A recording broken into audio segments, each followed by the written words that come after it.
Ladies and gentlemen, Genshin Impact version 6.0 has been out for a couple of days now, and all I gotta say is, I think the reaction to it is quite lukewarm. I think people are beginning to realize, wow, this whole 6.0 update is something that a lot of people are a little bit disappointed in. And we've got the Gacha DG2 over here, expanding on that point, expanding on it even further. It's not just a disappointment for 6.0, Genshin Impact is the disappointment of the decade. So, why don't we go ahead and hear exactly why he's making that take. Nod-Krai has finally been released, and I couldn't be more excited to tell you all about the new features in Genshin Impact. If you pulled for It's like, I don't know what it is, but like the tone of his voice already makes you know that like he doesn't even sound sarcastic, but you know he is sarcastic. If you pulled for any Natlan units with enhanced exploration mechanics, I have great news for you. Now you have more incentive to pull for their C6 because we're no longer in their favorite region. So for some context on that, the Natlan characters' exploration abilities don't work properly unless they're C6. And the thing is, Hoyoverse has actually made the decision to C6 Natlan characters even better than ever, because you'll be one step closer to level 100 for every Natlan character that you C6. One step closer. And that's, you know, that's just a nice little, you know, it's great that Genshin is letting whales have another thing. Yeah, whales have just been getting something pretty much every single patch since Natlan actually started back in version 5.0. So, yeah, I guess it's just gonna be, probably in Genshin 7.0, they're gonna release a character that lets you skip the story. They're gonna be like somebody that has like the power of time. I think it's gonna be like one of those shades, one of those like goddesses, where she has the ability to like manipulate time, and then she adds a skip button to your game. But only at C6. Only at C6 does she let you skip dialogue, because she gains like full mastery of the time control, right?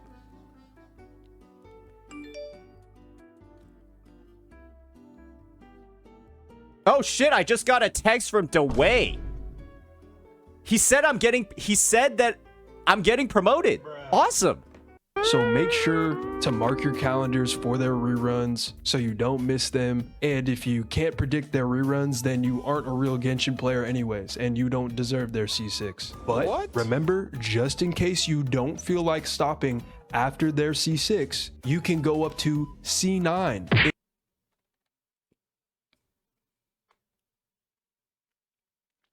In order to get level 100. How thoughtful of the devs to think this far ahead. It's just incredible to see what such sharp minds can do. Anyways, it's only right I give Nod-Krai the proper introduction it deserves.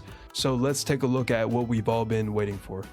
What he didn't even talk about over here that I hope he expands on later is how broken this character Llama is for exploration. You guys know Elden Ring, right? You guys know the horse, Torrent, right? That has like double jumps, goes faster, does all of that stuff, lets you navigate vertical structures. Yeah, that's this character. She has double jumps where like just fucking skips the geography, and then at like C1 she gets like, I think the entire thing is like extended to almost like permanently. So it's like she power crept the Natlan characters in exploration. They need C6 to work, and then hers is like C1. Huh? Llama exploration sucks? Sure it does. Yeah, all the gameplay footage that I've seen of her basically just leaping around the fucking landscape, yeah, that must suck, especially when no other character can even get anything close to that. It's a worse version of Shorekeeper. Okay, clearly that statement is being made by people that don't play Wuthering Waves. Don't worry, I've actually got Shorekeeper out here so I can show you all how much you're fucking lying. I can't even jump! What the fuck? Like, you can't even, like, jump. What are you guys even saying? It's not even close to the same. This is all I can do.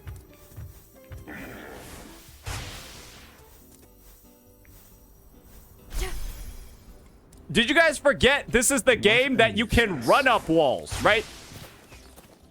Like, you guys forgot you can run up walls in this game, right? I could just do this. this shit! What? The base movement in Wu-Wai is better than Shorekeeper's Butterfly. And you guys are saying that Llama is worse? How retarded are Genshin Impact players? There's no way. You guys are not this stupid, right? Like, Shorekeeper's Butterfly is literally one of the most unused features in the game. It's actually complete dog shit. Like, making the comparison that Llama in deer form is similar to Shorekeeper has to be one of the most ridiculous things I've ever heard. These are people actually actively astroturfing to make her exploration power creep not seem that bad. They're astroturfing about how bad Llama's exploration is. It's only right I give Nod-Krai the proper introduction it deserves. So let's take a look at what we've all been waiting for.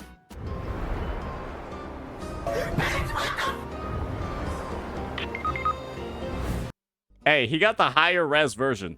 One of the big points of critique that I got in my video calling this cutscene a piece of dog shit was that my video I was looking at was low res. It was on like low graphical settings. I think the graphical settings are clearly higher here. It still looks like fucking shit. Yeah, it still looks bad. So what is the excuse now? Did I need to turn on like HDR and bloom? Was I supposed to use like a goddamn external program to improve the lighting? Bookshelf. Okay, so for some reason I could not find the actual introduction cutscene for Nod-Krai. Wait, I'm getting word from my manager. You said this wasn't a fan-made animation? Bruh. This animation was actually made by $1 billion company that doesn't care about the money? You wanna know what they also said?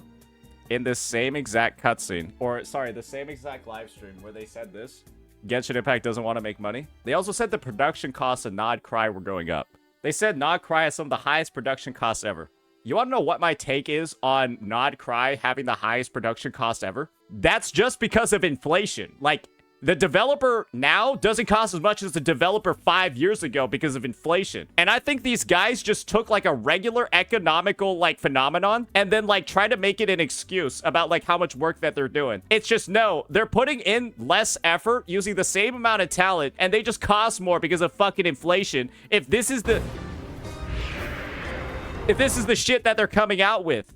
Yeah, so that's my take on production costs going up. I think it's actually true, but they're definitely not putting in more effort or more teams or like hiring more people. It's just fucking inflation. Guess what also has higher production costs? My fucking shit, because food costs more. Yeah, it costs more for me to shit now than it did 5 years ago. Care about the money? Oh, that makes more sense. That makes more sense. I wouldn't spend $1 on something that puts in this little effort into their game. Now, I won't lie, some parts of Nod-Krai looks beautiful, and of course there's some areas that aren't so much, but I thought I'd see.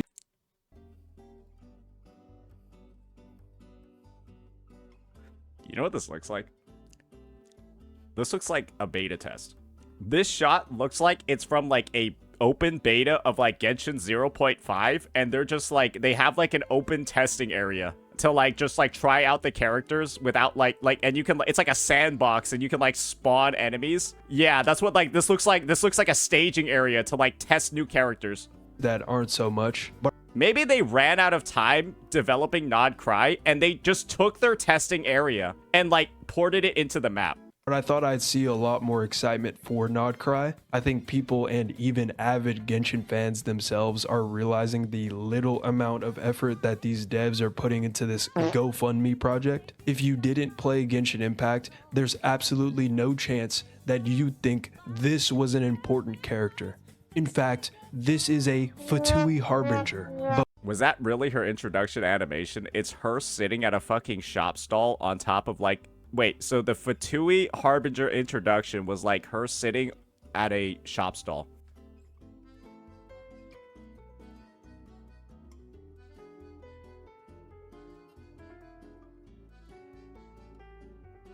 In fact, this is a Fatui Harbinger. You know what I think? Now, knowing where the story is heading, guys, I think the Tsaritsa is actually just going to be a magical girl. She's gonna... Her kid is also going to have the mechanics. She's going to have, like, a swirly, like, transformation shit. She's going to be Sailor Moon. But whatever, somebody may like this character design. Maybe I'm still just salty that Capitano is a glorified NPC and we've been knowing about him for years. But Naoika just got introduced in Natlan and got the Gojo treatment. It's funny because people tell me all the time, you were right about Genshin. You actually predicted what's going down in this next patch. And well, the thing is, it's not really that hard to predict what these devs are gonna do. Just think about the most predatory thing that a gacha company could possibly do to get the most money out of an audience, but not be so crazy to the point where there can't be any defense for it. For example, the level 100. I mean, he's entirely correct, right? Hoyoverse's strategy is to push the envelope as far as possible while not going ahead and doing something super extraordinarily like brigade worthy. One thing that they did in Natlan was put exploration quality of life on every single unit. And they managed to make it work by putting in these dog shit Saurians that everybody used as an excuse for why it was okay for the kits to be, well, this power crept. Oh, you have a free version, the Saurians. They're a complete pile of dog shit, but they're there, so we can do whatever we want. So it's fine for Hoyo to do whatever they want in exploration.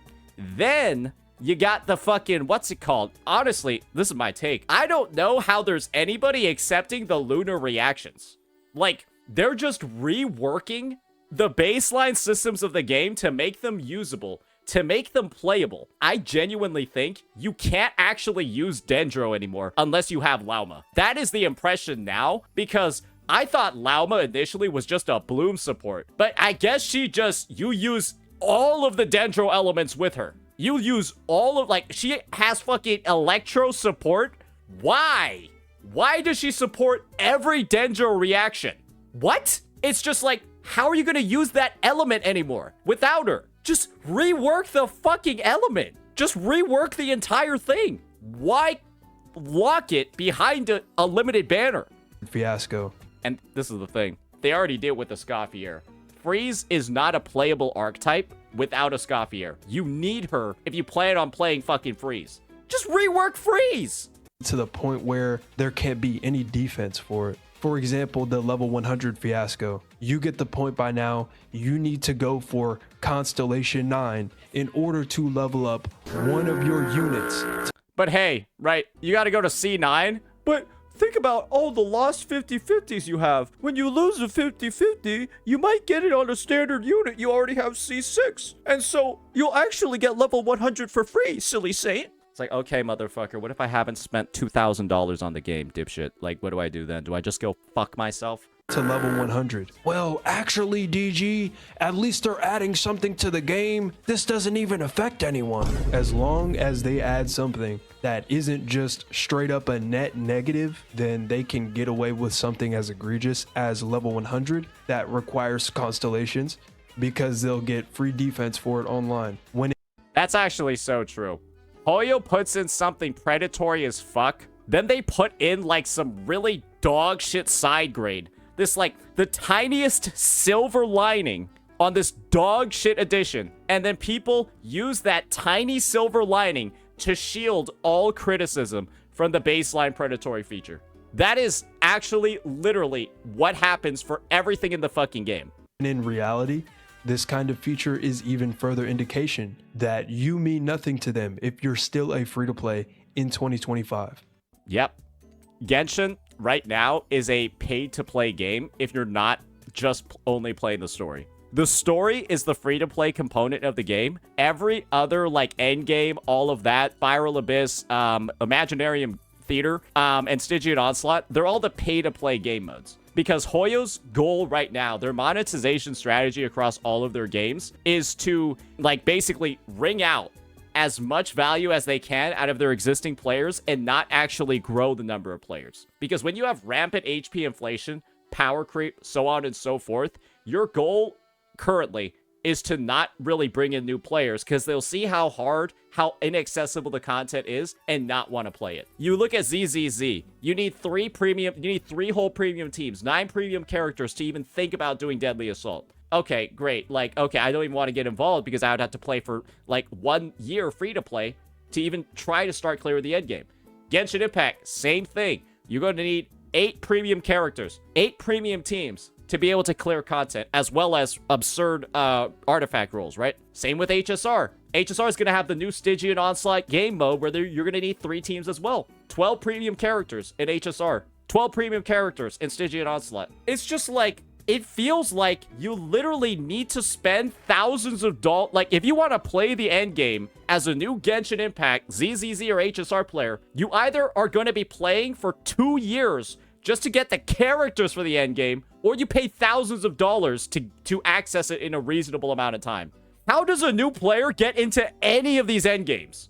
And that's why there's not as much of a focus anymore on acquiring those new players. That's why it feels like you need multiple dupes for anything to be like usable if it's not the most recently released character. And that's what we mean by cash cow. Extracting value. Very short-term sort of objectives from this company at the moment. And it's in every single one of their games. They didn't even dare to add a quote-unquote feature like this in 2021. When you have a mode like Stygian Onslaught that already wanted you to use C6 units.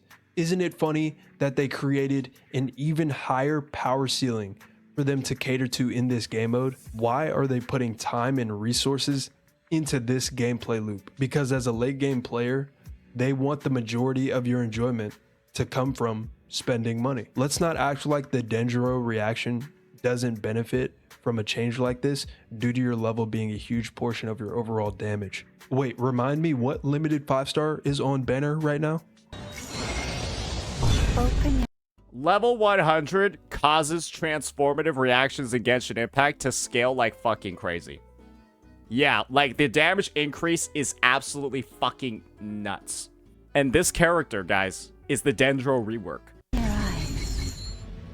You can't make this shit up. There is literally a Dendro character in your face after one of the most predatory and useless changes of all time that favors Dendro.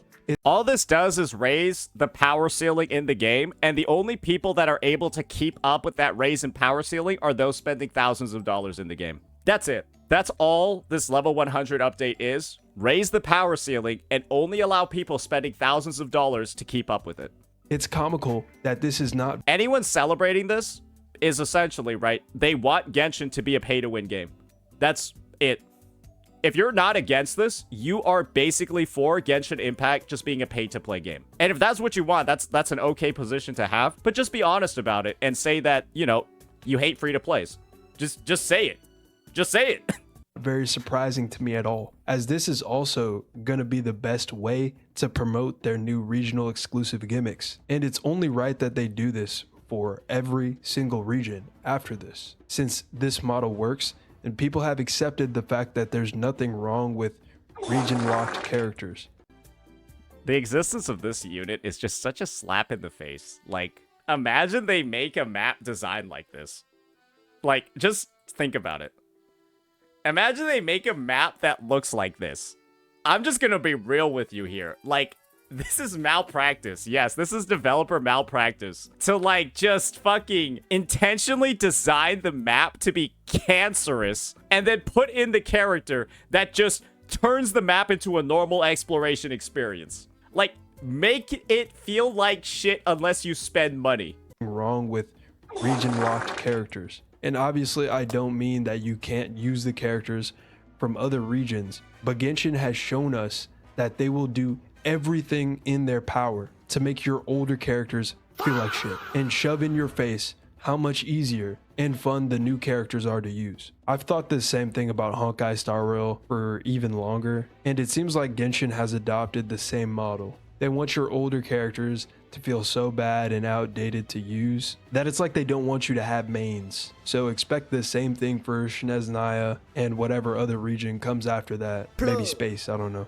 And fully expect this new Dendro unit to fully rely on Llama too. Hoyoverse has already given you the pattern that will bring them the most profit.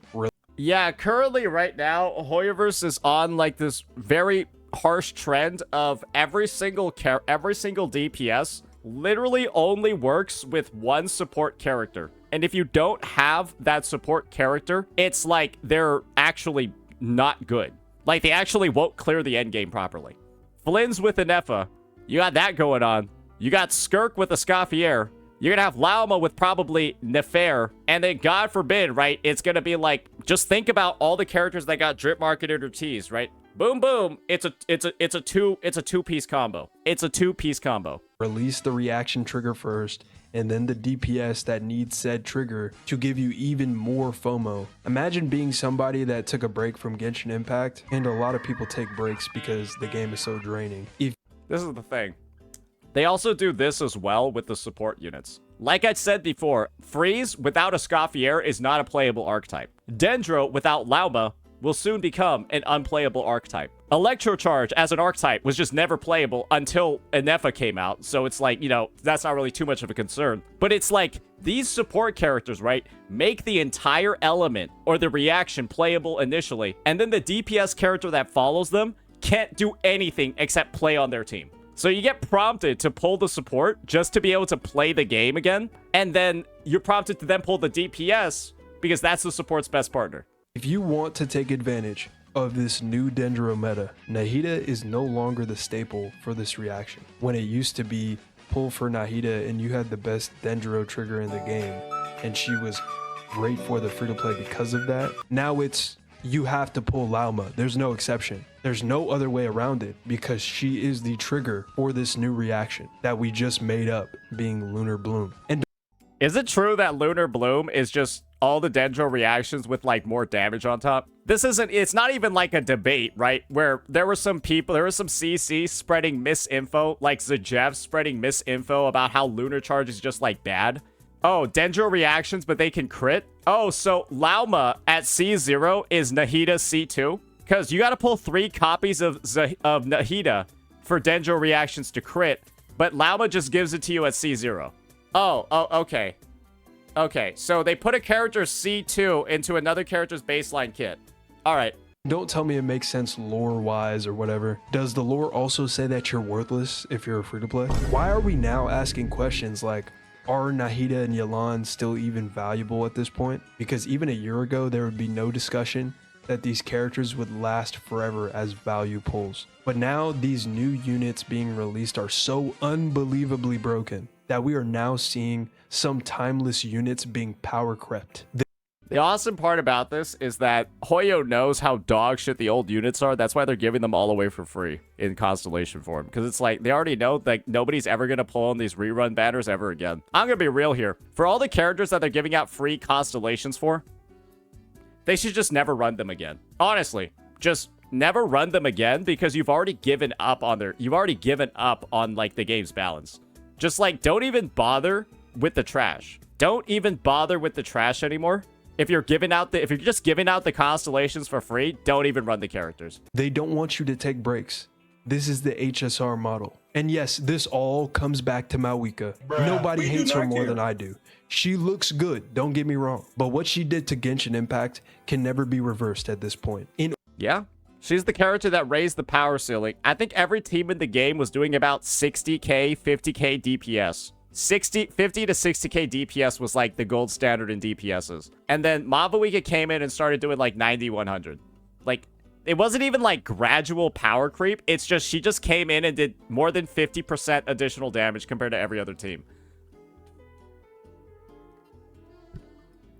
Why? Why? Like, you just gotta ask yourself, why? That alone is like, it's the death knell of the game. If you have a character that comes in and deals 50% more damage than the other characters, I think it just signals the end of the game. That's what happened to ZZZ. Now ZZZ is ZZZ. Now Genshin is Genshin. HSR did it with Acheron.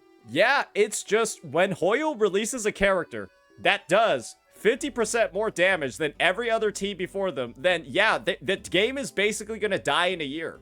And I think that Hoyo is really like pioneering like a new age of gacha when they do this. I feel like their next game is probably just going to release with this same exact sort of just like really shitty feeling as well. I think that every single game has started off this power creep cycle, HP inflation cycle. It started it off sooner, where you see ZZZ and they do it 6 months into launch. I feel like Honkai Nexus Anima is gonna have some weird shit like that if they don't get EOS by Nintendo. And it's just gonna have it on launch. Just on launch. Yes, this all comes back to Maoika. Nobody hates her more than I do.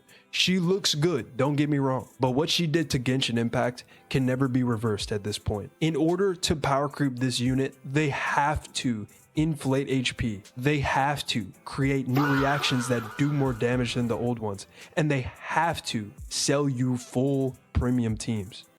They've unfortunately set a standard with Mabuika's damage, right? And nobody in their right mind is going to pull a character, is going to generate revenue by pulling units that don't do as much damage as her. And so it basically just was, her release was only intended to essentially throw everybody else into the garbage bin. Basically just tell you, these characters will never be up to snuff, or these characters will never be able to reach her potential. And she's doing it cheaper than those other characters as well. Her C0R1 is going to be stronger than like C4 characters. You're going to have to pull 4, 5, 6 copies of a unit for them to compare to a C0 Mabuika. And then every other character is at Mabuika's strength level. I'm just going to be real here, guys. Like, what exactly are you supposed to be doing? What exactly are you supposed to do as like a veteran player? You either keep spending more money or you just quit the game because basically you don't have a roster anymore. You actually don't have any characters. They're not worth as much as what they were before. And unless you keep spending, guys, unless you keep paying, you actually don't get to play the game, even if you're a day one. Because otherwise you just use Maoika forever and you'd be content with that. Hoyoverse already sees Maoika as a thing of the past and they're trying to sell you Nod-Krai. But what's even more exciting than Nod-Krai is the new Honkai game that you and me are gonna be playing, am I right?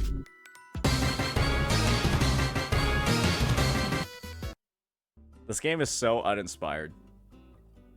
It literally just looks like bad TFT. It looks like off-brand TFT. That's all it is. It is off-brand TFT. Temu TFT. I'd rather just go play TFT. Huh? Split the heavens!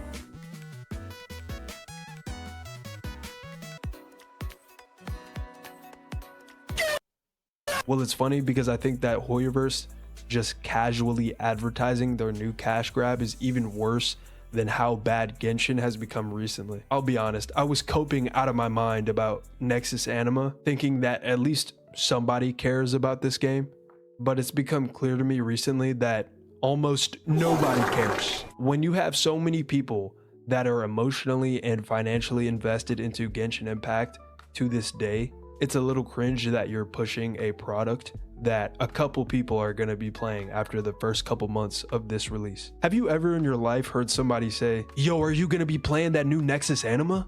Nobody. I literally have not actually seen a single person excited for this game. Like, this is where Hoyo's resources are going. Hoyo's resources are literally going to a title that nobody cares about. I think ZZZ is going to do better than Honkai Nexus Anima. Most people probably don't even know what the hell that is. So can we focus on what's in front of us? The most insecure company on earth, Game Freak, has already put out a new patent on Pokemon-esque games. So you might as well just shut this whole operation down while you're ahead. Where in the feedback for Genshin did anyone say, you know what? We need a new Honkai game. You might as well go get some of that ZZZ dev team because they're not doing anything important over there. They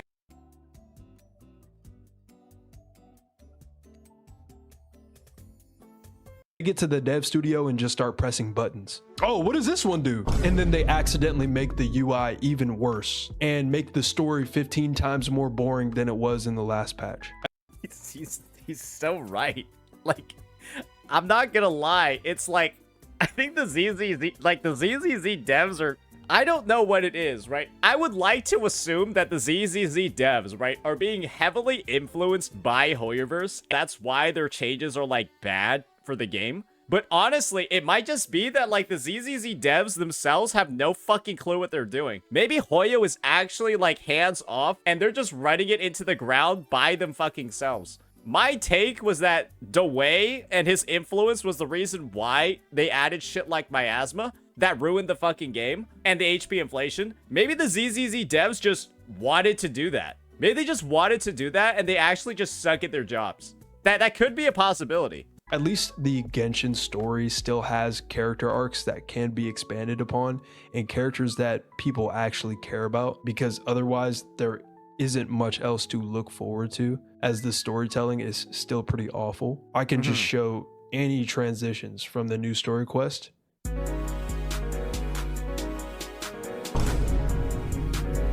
It's getting pretty bad. I don't know what else you want me to say. That literally looks like a PowerPoint transition. Why is there random individuals on the internet making better edits than a billion-dollar company? Stop. You don't have to ask the reason why. It's because genuinely, I would love to see like an audit of Hoyoverse's expenditures, because like there's no way that cutscene costs more than like that had to have taken a guy like an hour to do, right? An hour or two to do. There's no way there was like a lot of effort, budget, manpower put into it, right? But if there was, you need to fire the person who made it, because there's no way that like fire the person that approved it. It's just, you got to think about all the stages of like approval and like the process of like designing something then putting it in the game. It's just a complete catastrophic failure across every single channel for that to be in the update. It is a catastrophic, absolute, gigantic fucking failure that's even on the patch. Stop making excuses for them. This is ridiculous. And the storytelling has progressively been getting worse ever since. It's like they're playing into the joke with this awful presentation. Llama does look good, but could you make it a little less obvious that you're advertising the new units within the story? It's unfortunate that Nod-Krai seems to be even less than... You wanna know one character they didn't advertise in that stupid fucking cutscene? Ino. You wanna know why they didn't advertise Ino in that cutscene, even though that's Inefa's creator? Because Ino is a free unit. So you gotta recognize, right? It's intentional that they don't show you the free character in this exposition cutscene, right? Because it was only done to sell the newest units. And what my expectations were for it, because believe it or not, I actually tried to be optimistic about a Hoyoverse game for once. I know it's crazy. That's crazy. I was motivated for about 20 seconds to actually sit down and play 6.0, but a lot of people thought 6.0 was going to be something different. A lot of people thought that 6.0, based off the character designs that they showed, and they thought the characters looked nice. It's just everything else in Nod-Krai looks like a piece of shit. Yeah, it's just the character designs are kind of cool. Everything else is trash. But it's clear to me now that Genshin looks great, but that's as far as it goes. I actually think they still have the best looking regions in gacha and the best variety, and you could also see Genshin never truly coming to an end as a good thing too. Yeah, it's set to end within the next 2 years, but let's be honest, this is gonna be a one-piece situation where the story never truly ends. Yeah, and you all know what's something else I said right when we got the Nod-Krai character releases? I said Genshin 6.0 was gonna change everything. I was too optimistic. I gave the fucking disclaimer for Genshin 6.0. The only thing that would ruin these characters is if all of them come with like lunar reactions that basically just power creep the entire game. And that's literally what they're doing. I said, hey, Inefa doesn't look very good because she did this to the game. If all these Nod-Krai characters do the same exact thing that Inefa did to the game, that's gonna be pretty bad. And it looks like that's literally what's happening. So yeah, it's pretty fucking bad. We're talking about Hoyo. When they show you time and time again that all they care about is money. Why? Lunar Melt? Yeah, just wait until Lunar Melt.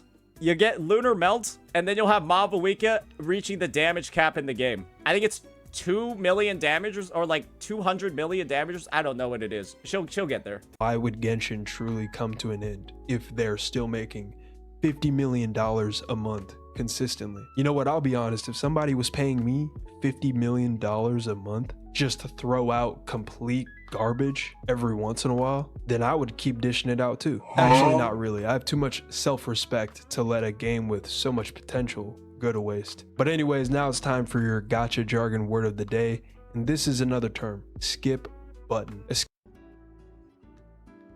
Why even talk about that on a Genshin video? You know they're never gonna fucking add it. They'll advertise anything except a skip button in their fucking games. It's like, it's a fetish for Hoyoverse at this point to disappoint their players at literally every single opportunity. So yeah, I don't really know what else to really like say about this company anymore. People thought that 6.0 was gonna be like the difference. People thought that 6.0 was going to be the update that like brought Genshin back on the map, but it's nothing but a complete bundle of like fucking absolute utter disappointment. And honestly, I don't think Hoyoverse players would have it any other way, because spending any money at all on this game in the past couple of months is just kind of like proof that you promote this type of behavior. And if you like the decisions and the features that are actively killing your game and are leading to you getting monetized like you're a fucking pig, go for it, right? You can do whatever you want, but I am in a position, right? Everyone's in a position where they can judge you as a consumer, you as a customer, because you're allowing this to happen to you. And frankly, I think you like it. And so, yeah, there's a term for people like you, I think,